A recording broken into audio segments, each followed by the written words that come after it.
जय श्री भक्तों भक्तगणों, आज की यह कहानी एक शिव भक्त कबूतर और कबूतरी के जोड़े की है।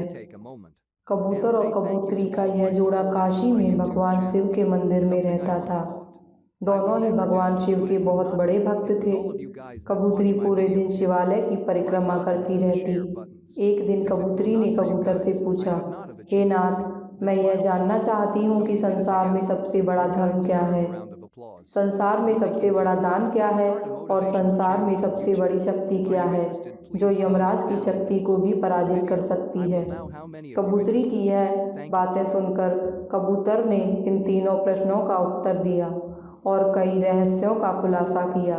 कबूतर ने कबूतरी से कहा, हे प्रिय, तुमने जो तीनों प्रश्न पूछे हैं बहुत ही महत्वपूर्ण हैं। इनका उत्तर मैं तुम्हें एक कहानी के माध्यम से देता हूँ, जिसे तुम ध्यान से सुनना। फिर कबूतर कबूतरी को कहानी सुनाना शुरू करता है।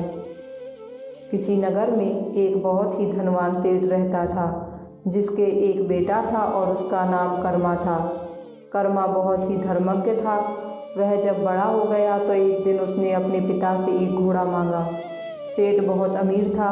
उसने अपने बेटे की इच्छा तुरंत पूरी कर दी और उसे एक घोड़ा दिलवा दिया।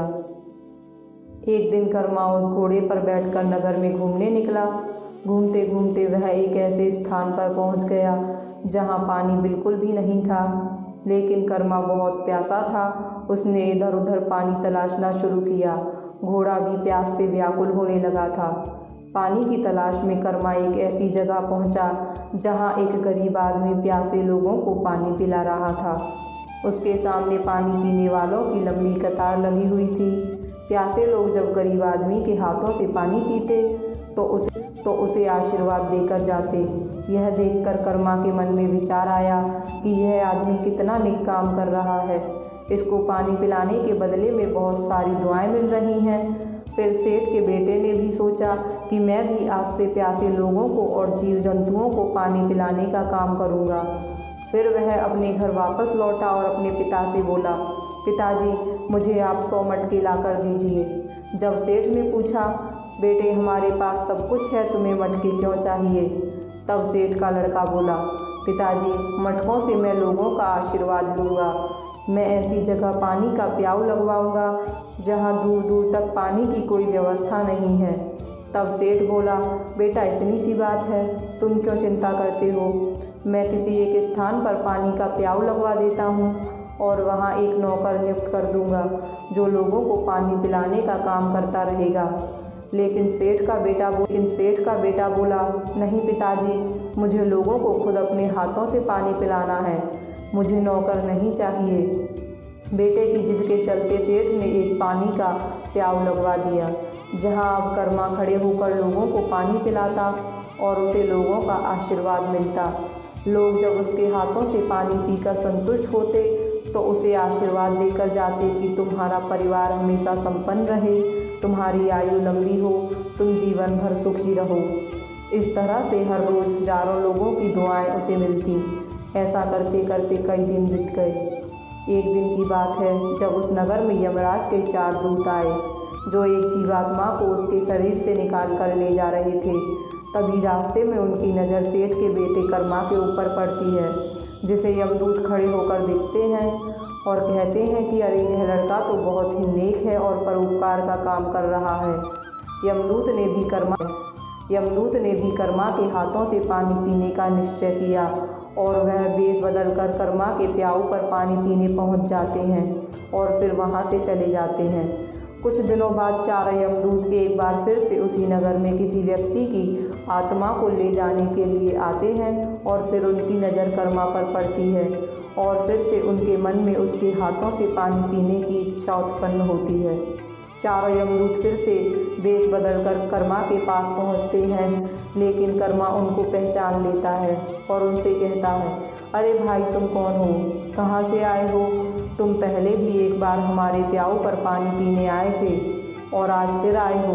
क्या मैं जान सकता हूँ कि तुम लोग क्या काम करते हो? तभी यमदूत कहते हैं, हे भले मानव, हम चारों व्यापारी हैं। अक्सर व्यापार के सिलसिले में हम इस रास्ते से आते जाते रहते हैं। इसी वजह से हम आपके प्याऊ पर पानी पीने चले आते हैं। पिलाया और फिर उनसे कहा कि अगर आप लोग इस रास्ते से आते जाते रहते हैं तो आप मेरे मित्र क्यों नहीं बन जाते। ऐसा करने से मुझे कुछ मित्र भी मिल जाएंगे और मुझे आपकी सेवा करने का अवसर भी मिलता रहेगा। चारों यमदूत बोले, ठीक है, हमें तुमसे अच्छा मित्र कहाँ मिलेगा। इस तरह यमदूतों और कर्मा की दोस्ती हो जाती है। अब जब भी यमदूत उस नगर में आते तो कर्मा के प्याऊ पर पानी पीने ज़रूर आते और उससे खूब बातें करते। दिन पर दिन उनकी मित्रता गहरी होती गई। लेकिन एक दिन यमराज ने अपने यमदूतों को बुलाकर आदेश दिया कि कल तुम्हें धरती पर कर्मा नाम के एक व्यक्ति के प्राण हरने हैं। कर्मा का नाम सुनकर चारों यमदूत दुखी हो जाते हैं, क्योंकि वह तो उनका मित्र बन चुका है। आखिर कोई भी अपने मित्र के प्राण कैसे ले सकता है। लेकिन यमदूतों के सामने धर्म संकट की स्थिति थी, क्योंकि यमराज ने आदेश दिया था और इसका उन्हें पालन करना ही पड़ेगा। यमदूत दुखी मन से धरती पर आते हैं और कर्मा के पास पहुंचकर पहले तो उसके हाथों से जल पीते हैं और फिर उसके प्राणों की सोचकर जोर जोर से रोने लगते हैं। यह देखकर कर्मा उनसे पूछता है, मित्रों, आप रो क्यों रहे हो? क्या आपके साथ कुछ गलत हुआ है? किसी ने आपका धन लूट लिया या फिर आपके व्यापार में घाटा हो गया? जो भी हुआ है आप मुझे बताओ, मैं आपकी मदद करने की पूरी कोशिश करूँगा। कर्मा की यह बात सुनकर यमदूत कहते हैं, मित्र, हमारे साथ ऐसा कुछ नहीं हुआ। हम तुम्हारी वजह से रो रहे हैं। हम कोई मनुष्य व्यापारी नहीं हैं, बल्कि हम चारों यमराज के पार्षद हैं, जो उनके आदेश पर धरती पर आते हैं और लोगों के प्राण ले जाते हैं। हम जब भी किसी के प्राण लेने आते थे तो तुम्हारा प्याऊ देखकर यहाँ पानी पीने आ जाते थे और इस तरह हमारी तुमसे कम मित्रता हो ही नहीं चला। लेकिन अब तुम्हारे जीवन का समय पूरा हो गया है और हमें कल तुम्हारा प्राण ले जाने पड़ेंगे। हम बस यही सोच रहे हैं कि हम कैसे अपने मित्र के प्राण हर सकते हैं। यह सोच सोच कर हमें रोना आ रहा है। यमदूतों की बात सुनकर कर्मा डर जाता है, लेकिन कुछ देर बाद हिम्मत करके वह बोलता है कि हे मित्रों, तुम्हें रोने की कोई आवश्यकता नहीं है। जो संसार में आया है उसे एक दिन तो जाना ही पड़ता है। आपका जो काम है उसे धर्मपूर्वक कीजिए। आप अपने स्वामी के आदेश का पालन करते हुए मेरे प्राण ले जाइए। मैं मरने के लिए तैयार हूँ। इस काम में हमारी मित्रता आड़े नहीं आनी चाहिए। यमदूतों ने अपने मित्र को उसकी मृत्यु का समय और तरीका बता दिया कि कल दोपहर 12 बजे तुम्हें एक सर्प डस लेगा, जिससे तुम्हारी मृत्यु होगी। कर्मा ने कहा, ठीक है। यह कहकर वह प्याऊ बंद करके घर चला जाता है और पहले अपनी पत्नी से मिलता है, जिससे उसका विवाह कुछ दिन पहले ही हुआ था। उसकी पत्नी बहुत ही सुंदर और पतिव्रता थी। इसके बाद वह अपने पिता से मिलता है, लेकिन उसने किसी को भी अपनी मृत्यु के बारे में कुछ नहीं बताया। कर्मा जानता था कि अब उसके पास बहुत ज़्यादा समय नहीं बचा है। कल 12 बजे उसकी मृत्यु हो जाएगी। जैसे ही कर्मा की मृत्यु का समय निकट आता है, यमदूत नाग बनकर उसके घर में घुस गया। उधर कर्मा ने देखा कि सीढ़ियों के ऊपर एक नाग बैठा हुआ है और नाग को देखकर वो समझ जाता है कि यह उसका मित्र यमदूत है, जो उसे नाग बनकर डसने आया है और उसकी मृत्यु हो जाएगी। कर्मा कहता है, मित्र, तुम मुझे डसकर अपने कर्तव्य का पालन करो। मैं अपने परिवारजनों से मिल चुका हूँ। तब नाग कहता है, मित्र, मैं अपने स्वामी की आज्ञा के कारण बंधा हुआ हूँ, नहीं तो मैं आपको लाभ चल रहा था। लेकिन ये सारी बातें कर्मा की पत्नी छिपकर सुन रही होती है। जब उसे पता चलता है कि उसके पति की मृत्यु होने वाली है तो वह घबरा जाती है। यही सोचकर वह भगवान की आराधना करने बैठ जाती है और बस यही प्रार्थना करती है कि उसकी दुनिया अभी ठीक से बस भी नहीं पाई थी, इससे पहले ही उजड़ने जा रही है। कर्मा की पत्नी भगवान का स्मरण कर रही होती है और उसे नाग डसने वाला होता है। तभी नगर में एक विधवा स्त्री एक पुत्र को जन्म देती है, जिसके पति की कुछ दिनों पहले ही मृत्यु हो चुकी थी। इसीलिए वह अपने पिता के घर पर रह रही थी। उसका पिता बहुत ही गरीब और निर्धन था। वह महिला पिता के घर बच्चे को जन्म देती है तो उस विधवा स्त्री को जोर से भूख लगती है और वह अपने पिता से कहती है, कृपया मुझे कुछ खाने को ला दीजिए। गरीब बाप अपनी बेटी से कहता है, बेटी मैं तो निर्धन हूँ,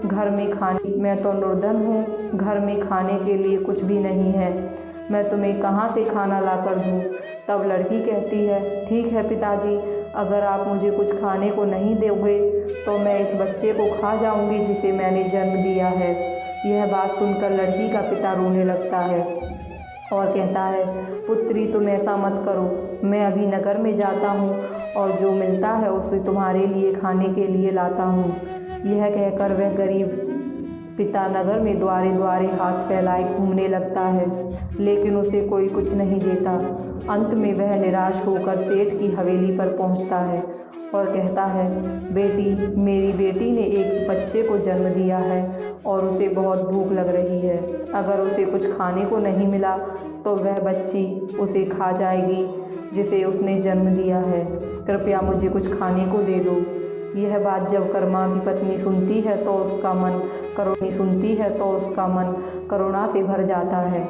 उसने कुछ समय पहले ही अपने पति के लिए भोजन बनाया था, लेकिन उस गरीब की बात सुनकर वह यह सोचने लगती है कि मेरे पति ने भोजन नहीं किया है, पर कुछ ही क्षणों में उनकी मृत्यु होने वाली है और जब वह मर जाएंगे तो यह भोजन कौन करेगा।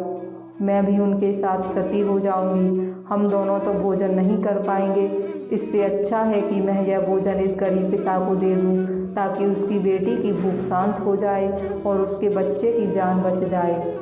यह सोचकर कर्मा की पत्नी भोजन उस गरीब को दे देती है और वह आदमी अपनी बेटी के पास भोजन लेकर जाता है और उसे भोजन खिलाता है।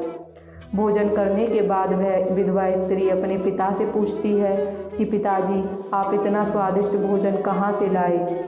तब वह गरीब आदमी कहता है कि यह भोजन हमें नगर के सेठ की पुत्र वधू ने दिया है। सेठ की दयालुता देखकर वह विधवा स्त्री उसे आशीर्वाद देती है कि जिस स्त्री ने उसे भोजन देकर उसकी भूख मिटाई उसके सुहाग की उम्र लंबी हो जाए। कहते हैं कि अगर आत्मा से प्रसन्न होकर आशीर्वाद दिया जाए तो वह जरूर फलता है।